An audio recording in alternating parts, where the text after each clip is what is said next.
and welcome to the latest episode in our video diary. I'm Henry Higgins, and I think it's fair to say I was at a low ebb last week. Still struggling a fair bit. However, I've underestimated how much of a positive influence having Joshua here is. I mean, he's an amazing kid. You've heard me speak about him many times. You've seen him on a lot of the unboxing videos and some of the other videos we've done. You know how awesome a kid he is. But having him here has such a positive impact on me mentally, and I think I underestimated that. So this weekend has been brighter than last weekend was. I apologise if anyone was upset by how downbeat I was last week. Anyone was turned off the channel for it. After Ish putting that video out, a number of people did contact me to check in on me and offer advice and words of encouragement, which was really fantastic. It's massively appreciated. Last week was possibly the lowest I've been, at least since I was 28 years old and tried to kill myself. So there's that. But yeah, HR at work have been fantastic. Listening to me, advice, being accommodating. I have an appointment with my GP on Tuesday, so we'll see how that goes and see what's recommended by the doctor after I've had that visit, and you'll find out about that on the next video. But now it's back to our regularly scheduled programming of yoga updates, what's going on in our lives, movie talk, video game talk, and general tomfoolery. So without further ado, let's get to it. We'll start, as we always do, with the DDP Yoga, and I managed to weigh myself yesterday, and I'm 285.6 pounds. That was a shocker, and if this had been last week, that would have been difficult to take. It would have been another nail in the coffin kind of thing. However, I'm trying to look at things positively, and what we're going to do is we're going to take this, because this is episode 52. Last week was the first full year of us doing this, and we've kind of kept consistent rather than... There's been weight drops and then there's been weight gains as my motivation and my application has fluctuated with regards to the intensity and how much I'm putting in.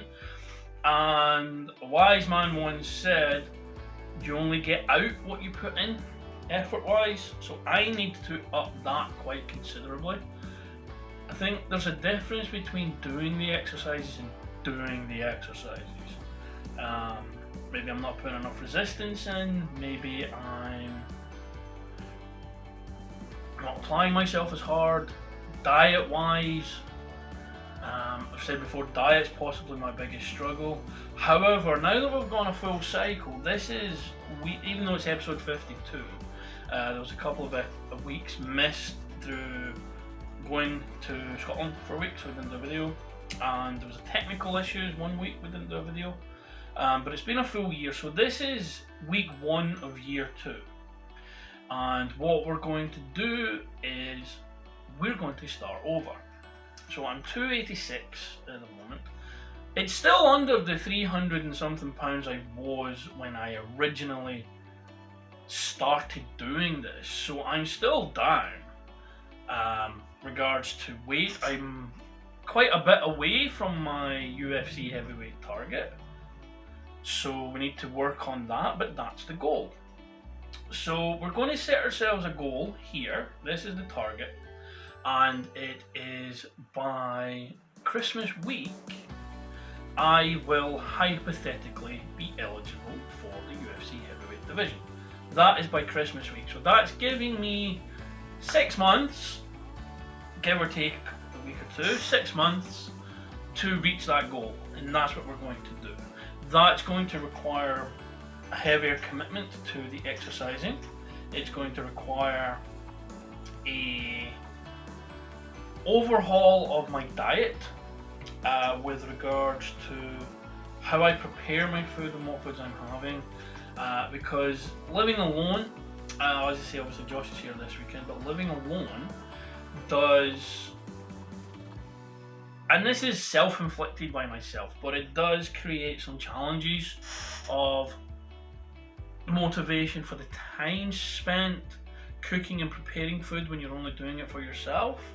So I need to get around that. Any tips that you have, please let me know. Anything that you can offer as advice will be greatly appreciated.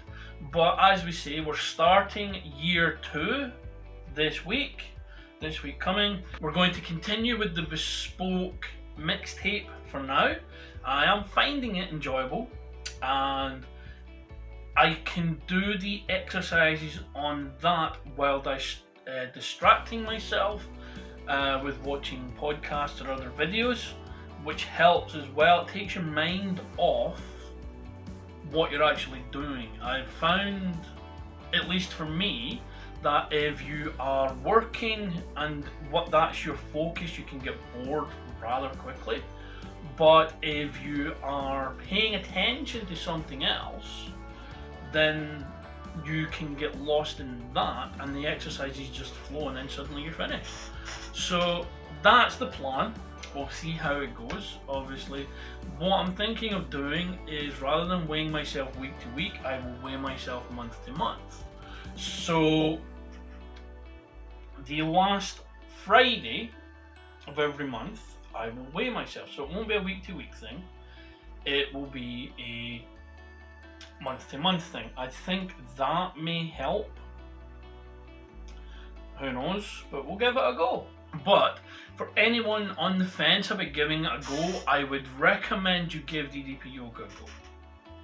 Look online, there are so many amazing stories of people having much more success with it than I am. My successes are more physical, I think, in the sense of back pain, knee pain, hip pain, neck pain, that kind of thing, and just general not getting out of breath as quickly kind of thing when going for walks. Relatively speaking, because I'm not that heavy, I think in comparison to other people who have been doing this, you can see much more dramatic transformations. They are much more inspirational than anything I can do or say.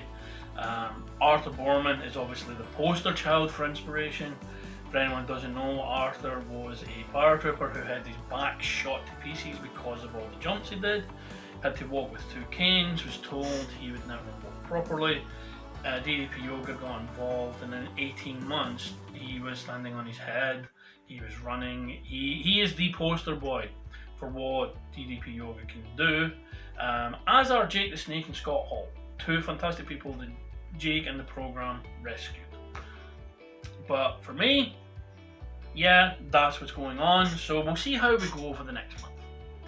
As mentioned, Josh is here, and he's been helping me mentally, but he's also just a great kid to have around the house. We went to B&M. We actually went out with mask. We went out to B&M, which is just in the next town. Bangor's like 6 miles away. Because we haven't been there since February, just because of, we would only go periodically, and then the lockdown obviously killed that as well. And I like going to B&M because they have various things in, like foods and drinking things, but as you know, I collect figures, and they normally have on a cycle a good set of figures that come in. Surprisingly, this time we went in, they had 0 wrestling figures. That threw me for a loop a little bit. But we did get, Josh got a massive pop Fortnite llama look thing, It's a huge pop, and I got this Batraptor and Batgirl and the Batman Who Laughed.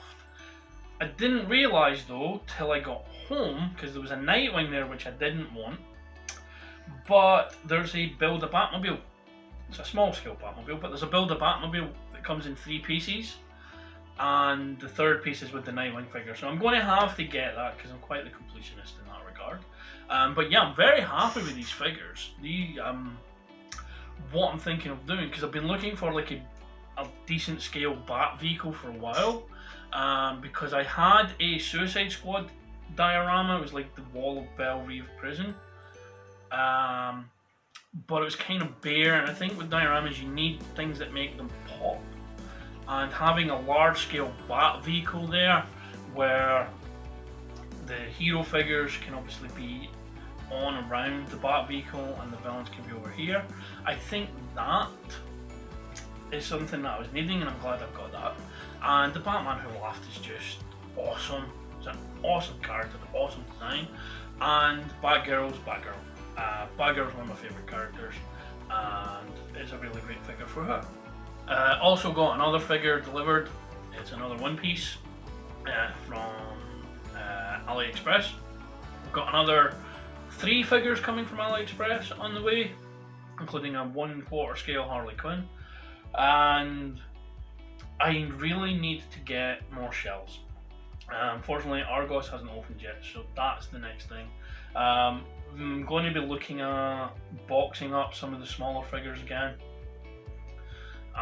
because shelf space is at a premium, so the figures on display need to be of a premium as well. I am off from work next week, so maybe that's something that I can fill my time with. Joy of joys as well, Josh's mum has got herself a printer. I really should have got myself a printer, but I haven't. But Josh's mum's got herself a printer, so I'm going to get the scripts for the Movies of the Decade series that have been in the works for months. I'm going to get her to print off the scripts for me, and then hopefully we can get a start on filming them and get them up on the channel by the end of August, I want to say, because what I want to do is film all of the episodes first. So I will have the 10 episodes. I think I'll do an introduction video as well, but we'll have the 10 episodes for 2010 to 2019. Then we'll have the final episode, which is obviously the winners from each of those years, to establish what is our movie of the decade. So hopefully that will be up sooner rather than later.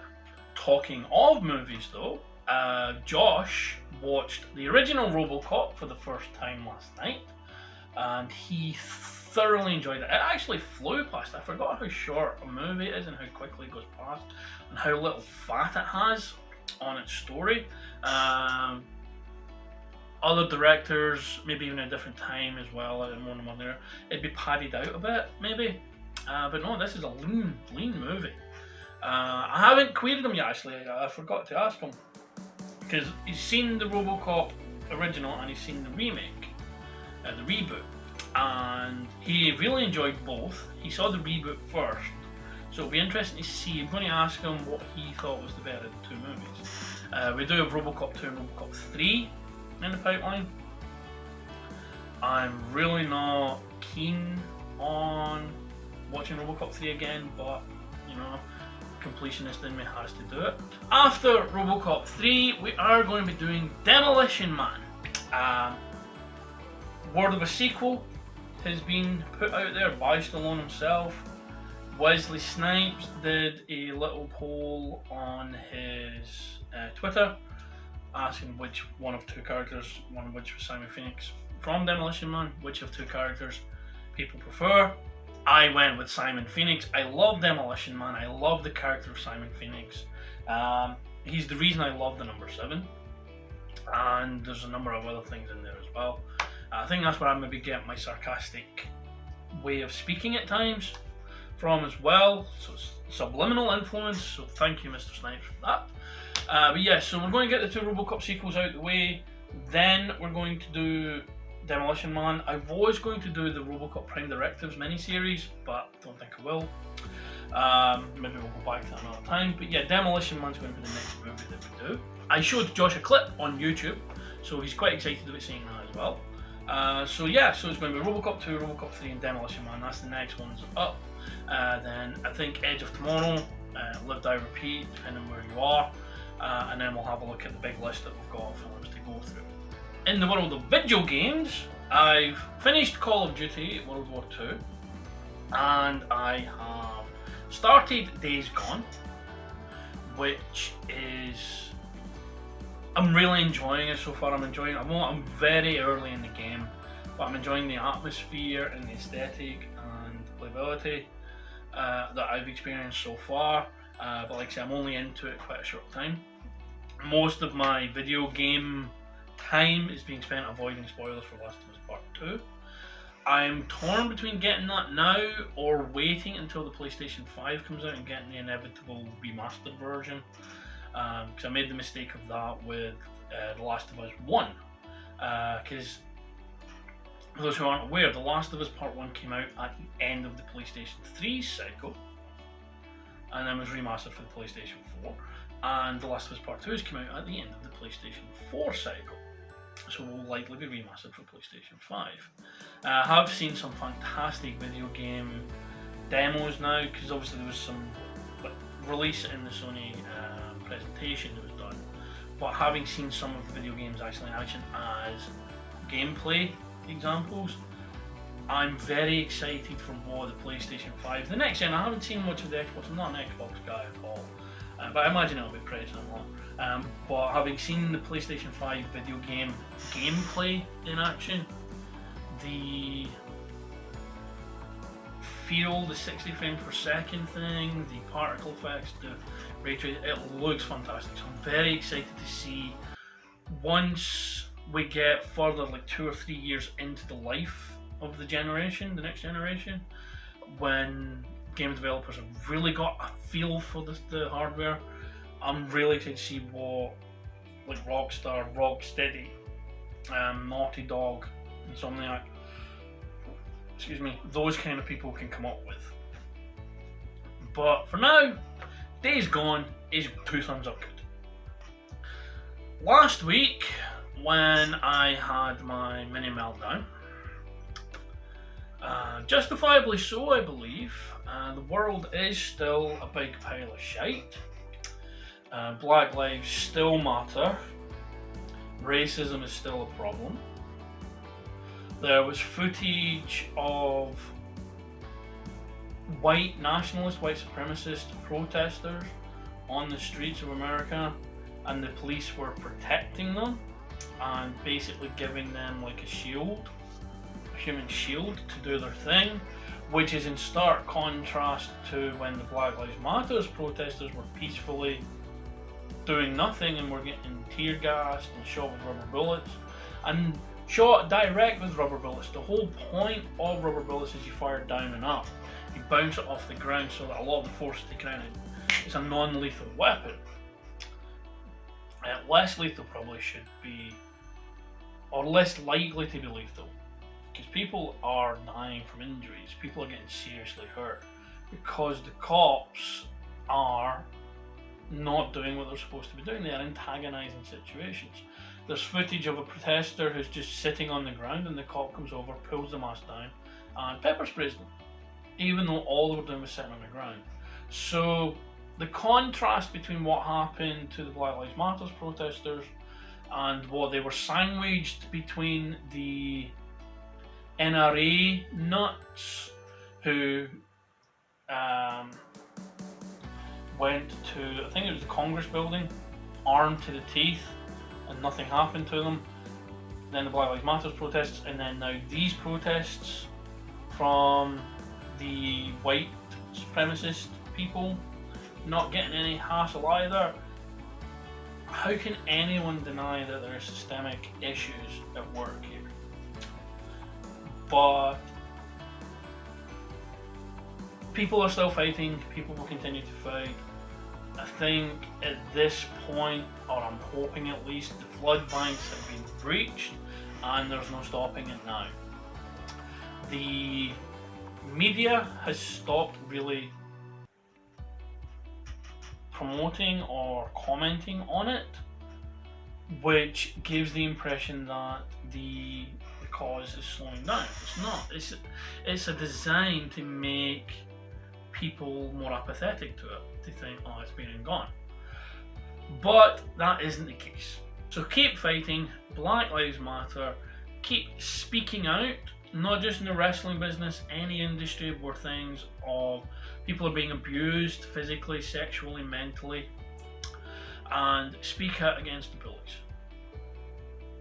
Last week, one of the catalysts for my downward spiral was a piece of art being labelled as serial killer shit made by a friend.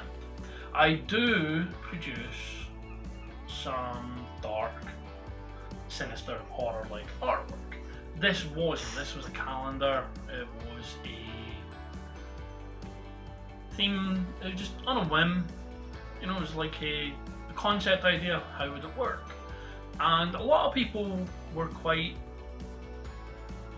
positive to it, but obviously, as anyone will tell you, people will always latch on the negative comments more than the positive ones, especially if it comes from someone you consider a friend. And his reasoning for saying it was serial killer shit was that there were 14, because there was a cover and a back cover as well, front cover and a back cover, 14 images of the same person. Now, thinking of it rationally, which I have done over the last couple of days, of course there was. It's a calendar. There's going to be 14 pictures because there's 12 months in the front and back cover. But because it was 12 pictures of the same person, he deemed it, my friend, deemed it to be stocky, creepy, serial killer shit. And that affected me quite badly. Should it have? I don't know, but it did. And that, coupled with feeling defeated or defeatist in not being able to do more to help around the world at the moment, kind of all converged at once. Missing my son, there was a load of things, but I think that was what tipped it over.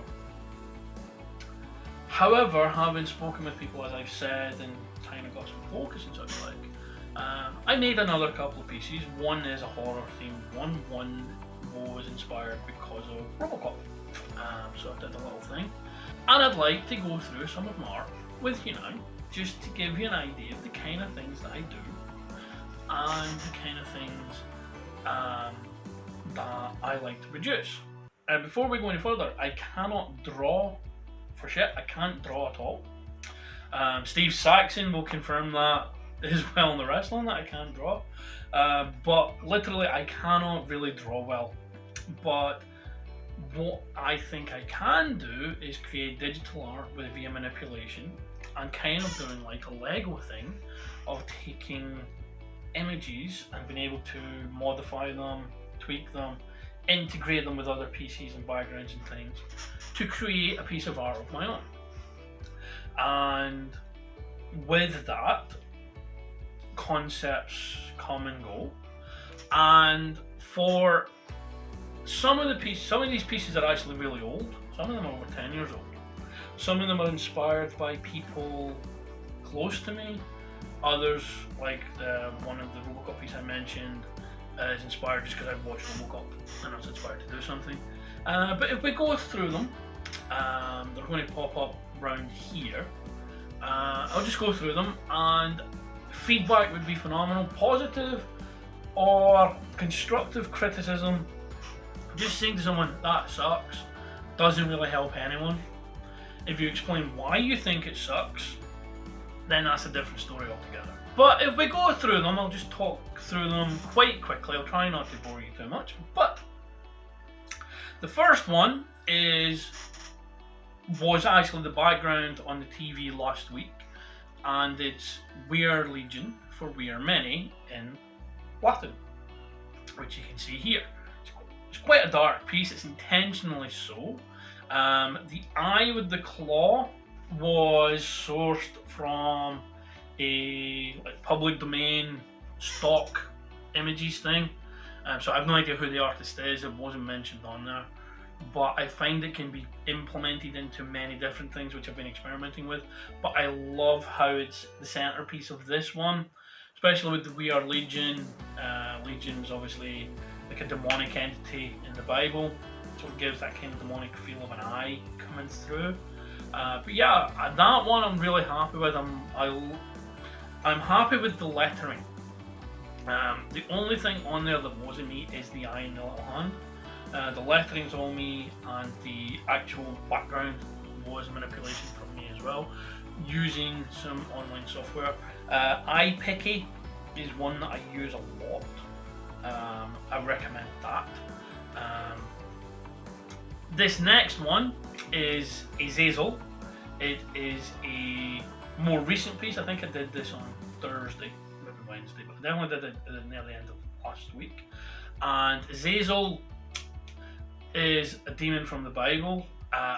He's also one of the main antagonists in the early season, the first season especially, of Supernatural, the TV show. Azazel for me though is from the movie Fallen with Denzel Washington and John Goodman. In that movie, Azazel is a body hopping demon, an entity. And with this, there's again, the background is mine, the lettering is mine, the colour manipulation of everything else is mine. The actual image of the demon again came from a stock website, public domain, free access images. So again, I don't know who the artist is, but the way I manipulated it was to have the demon visible but not fully, and I think it worked really well. This one is a mock Fantastic Four cover that I did, with the Thing coming out of a portal. The lettering again, all the lettering is mine. The background is a stock comic book cityscape. The Thing is the PNG stock footage, stock image that I found, and is the actual Fantastic Four logo from Marvel at the time. So again, this is a case of taking elements from other sources, combining them and manipulating them to create this image. And I think this is a good example of the kind of art I do. Like, I can't really draw well at all, but I think I have a good imagination for putting things together. So with this one, the Thing is a solid image, and the manipulation is to shrink it in size and fade it, to give it the illusion that he's coming out of this portal that has appeared in New York City. And getting the lettering of the Thing to give it a little three-dimensional look with the Thing's leg coming over the lettering. That's about 10 years old though, and I'm still proud of it. It's a brighter piece, and it's something I really think is pretty cool, even if no one else does. This is a Carnage logo. I was very into making logos for things for a while. So this is a Carnage logo, and it's essentially lettering done in a wild, nasty, kind of erratic way. Anyone who knows Carnage from the comics would get that. So that's what this is, and it's essentially Carnage behind the lettering, and the way it's kind of manipulated, I think again it's another one that works really well. It's not just images though. Sometimes I like to do poems, for lack of a better term. Poems don't have to rhyme, right? So this one's kind of like done as an old medieval text on a parchment, with again the parchment is like a stock background. So you take that and then you manipulate it with various textures and things to give it like an old, worn down appearance, and then you add the stamp and the wording and such like, and I think it works well. It's a simple thing, but I think it does what it's meant to do. From there, this is one of the first ones I did, and this was done in paint about 12 years ago, about 10 years ago. This was done in paint, and it's a very simple technique. you do the lettering for Predator, which I did, and you have the actual image of the Predator on a separate paint window. You cover a section of the wording, take it out, paste it onto the Predator picture, but what you can do is you can do a transparency on any colour. So if you do the transparency on the white that the lettering was, then that disappears and then the Predator image comes in the lettering. Then what you can do is you copy that back to the original frame, and then you can crop it to size, and that's what was done there. And I think there's two Predator ones here. I did the same technique for both, and I think that it works really well. This was before I even knew of hypothetically, so I did a lot of my older ones in paint, and considering the limitations of that, I think it worked really well.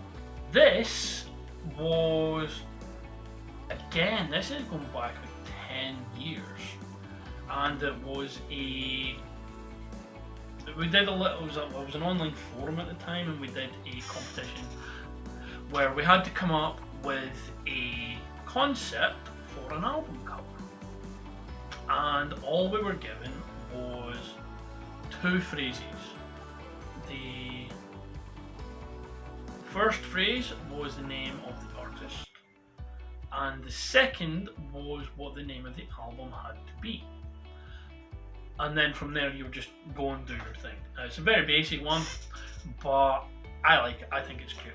This is a phrase I've used to describe a very close friend of mine, and I thought I would visualize it in such a way. And essentially it's just to say that, you know, you have that person who is, they can be called a diamond in the rough, they can be called there's various ways of phrasing this. One person stands out from everyone else, and this person is, to me, she is a Cinderella in a world of wicked queens, and I stand by that, even if I don't agree with everything she says with regards to her opinions on certain things. To me, she's still my Cinderella in a world of wicked queens, and this is another of her. It's not all computer generated, obviously it's manipulated, but this one is a actual picture that I took in real life. I actually took the picture of two apple cores. Having eaten some apples while waiting for a bus. I was waiting a lot longer than I thought, so I ate two apples and I put the cores down, just so any animal could come in, kind of thing. So I put these cores down, and then I thought, again, I'm still waiting on the bus. So I took a little picture, and then put it in a frame. This obviously, the frame part is where the CG manipulation comes in. So it's a frame from, again, iPicky. I think this is when I just started using iPicky. So it's a frame, and like the little label is, again, you can see it's not quite blended correctly, and then manipulated with some light rays to give it that more heavenly ethereal feel. So that became my Eden pick, again signifying, because in the Bible and most of the translations of the Bible, it's the forbidden fruit. It's never mentioned that it's an apple. I think apple was just used because it was easy for people to visualize it being an apple. A lot of scholars believe it would have been a fig rather than an apple, but we go with apple. Then Adam and Eve.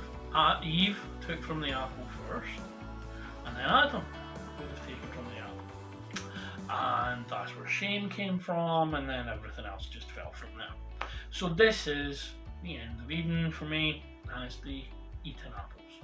This next one, again, was inspired by the same person who the Cinderella in the World of Wicked Queens is, and it's a line from a song from the Life is Strange soundtrack,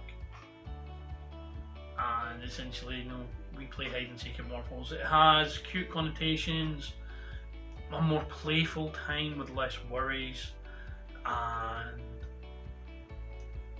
the image again, the background is a stock background, the shadow figures were stock images as well, but again the wording is mine, and the manipulation of the colour of the background and the figures and such like, again, that is indicative of the art I do.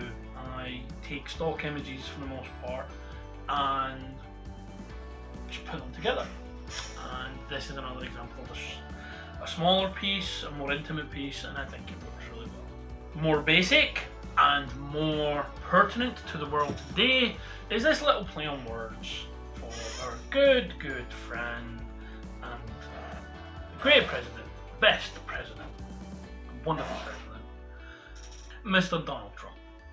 And as you can see, it kind of writes itself, President Evil, little umbrella logo. And the background is one I use a lot. It's an easy one to manipulate to create that kind of evil seeping through the background kind of thing, pushing through from the darkness.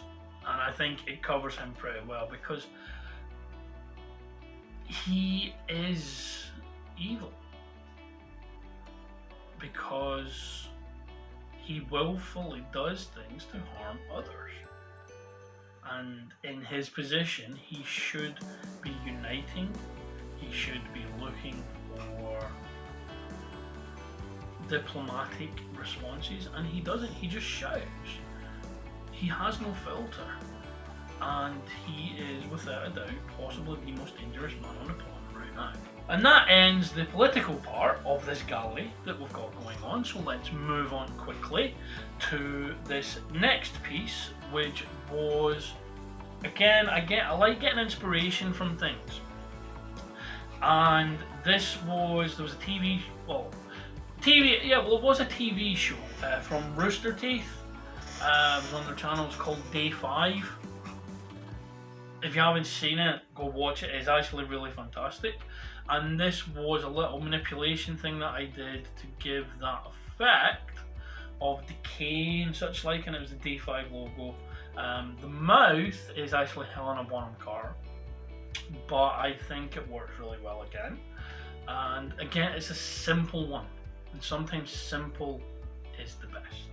A more jolly, bright, fun one is this one from, inspired by The Simpsons, and it's Mo Sislak, runs Mo's Bar, very, very well-known location in Springfield, and it's a play on the word bartender, because if you are a fan of The Simpsons in general, especially the older episodes, you would know that Bart would prank call Mo on the regular, and Mo would always get really angry and threaten to kill the prank caller. So I posed the question, is he a bartender or is he a Bart-ender? I thought it was a clever play on words. You might think it's silly, but for me, that is the more jovial little way this thing can be done. Again, the Nelson Munson, the Mo Sislak is your generic find it online image, and the wording and the manipulation of the paper, that was all me. This one here is a piece that I did when Resident Evil 7 was announced. Obviously it's known as Biohazard in Japan, and this one coming out was known as Resident Evil 7 Biohazard, so there was that double play there. And it's the umbrella logo, but made to look like a virus, you know, like all creepy and gooey. And that was manipulation from myself, where it was like straight lines rather than block like the shapes with the umbrella logo, which is obviously shaped around kind of hexagon, an octagon, split into sections. This was like lines to manipulate it, and then the lines or put it through a filter, and then put it through a filter, and then continually put through a filter until you got that effect, and then just the lettering underneath it. Again, it's a simple one. It's just force manipulation over and over until you get the desired effect. And a lot of the stuff I do is trial and error. Will it work? No. So try something else. Try a different level. Try a different type of filter, and see what works. And this one I thought worked really well. I know I've said that a lot, but I wouldn't be showing it here if I didn't think that it was worthy of inclusion. And that goes for all of the pieces that we've run through here. That includes these images. I'm going to show you two images here now, which were done inspired by Kate Nix and the Lullaby Lounge. She mentioned, one of the things she mentioned during one of the streams was that as she cares for the planet and that kind of thing, that she was Earthshula rather than Ursula from Little Mermaid. So I was inspired to create this image of Earthshula, and it's like a cracked Earth. The globe, just again, it's just a generic image found online from the stock website. But the manipulation to crack the Earth, create a shadow on it, that was my manipulation there. The tentacles, coloured and shaped and sized by myself. Again, the tentacle image was a stock image of a tentacle, but manipulated, and the lettering and the shading and everything else, that was on me. So that was a throwaway one that was based just on a single line that was said during a stream, whereas this was one I put a bit more time into. The background is a stock image, but it was manipulated and shaded and lit, and the colours tweaked and various things by myself. Then everything else, the lettering and the light shining through and everything, was manipulated via my own work. And I think lettering wise, it's possibly one of the best jobs I've done creating lettering. It's one I'm really proud of. And the Lullaby Lounge itself, which is back for season Tuesday, because it goes out on Tuesday live with the replays on a Thursday.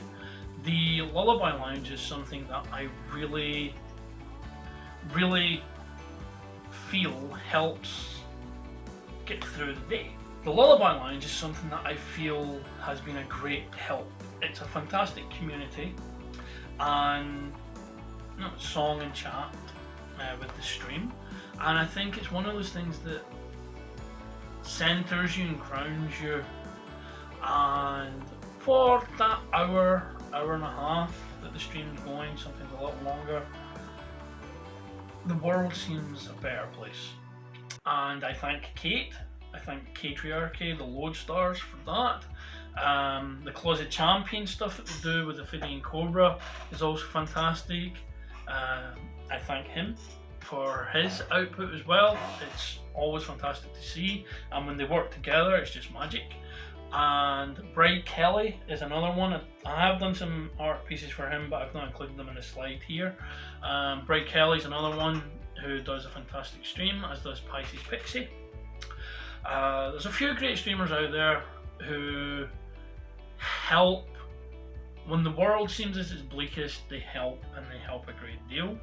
So I did this, the Lullaby Lounge with Kate Nix, as like a poster, framed poster type thing, and it's definitely one of the more recent pieces, and it's one that I'm really proud of.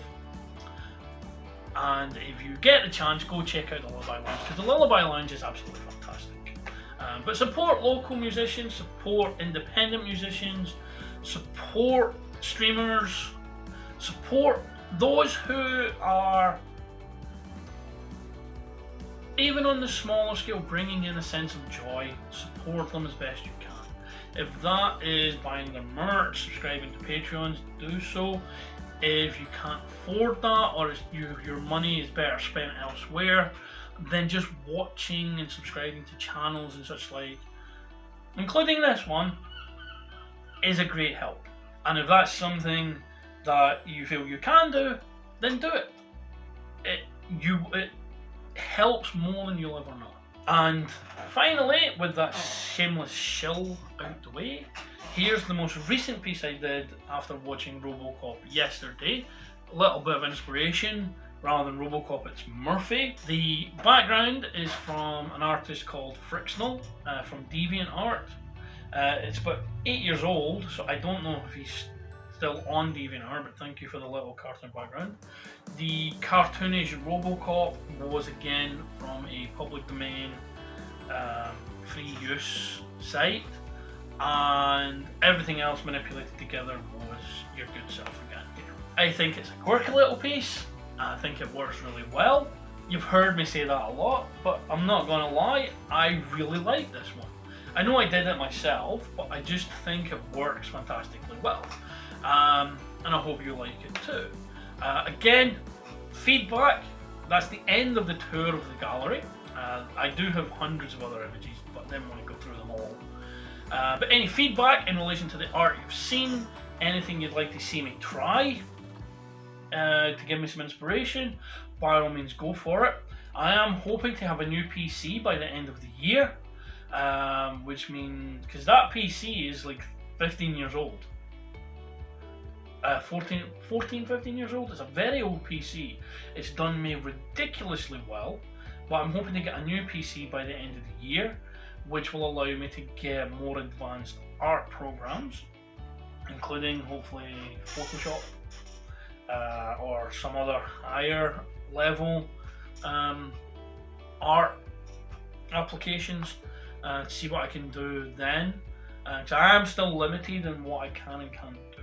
I mean, for the moment, for the tools that I have access to, I'm happy with what I can put out, but I'm hoping to improve that next year. So hopefully you'll still be around by then. Thank you very much for sitting through the little walk through the art gallery there. Felt like Tony Hart for a second, which is a reference that's probably gone over 90% of your heads because I'm old. Next week, let's see, we are going to hopefully have seen RoboCop 2 and 3 by the time this video goes out. I'm off work. I've got plenty of things to do to keep me occupied. I'm hoping the visit with the GP goes well on Tuesday, and I thank you for those who did message support and advice and encouraging words. I thank everyone who watches these videos.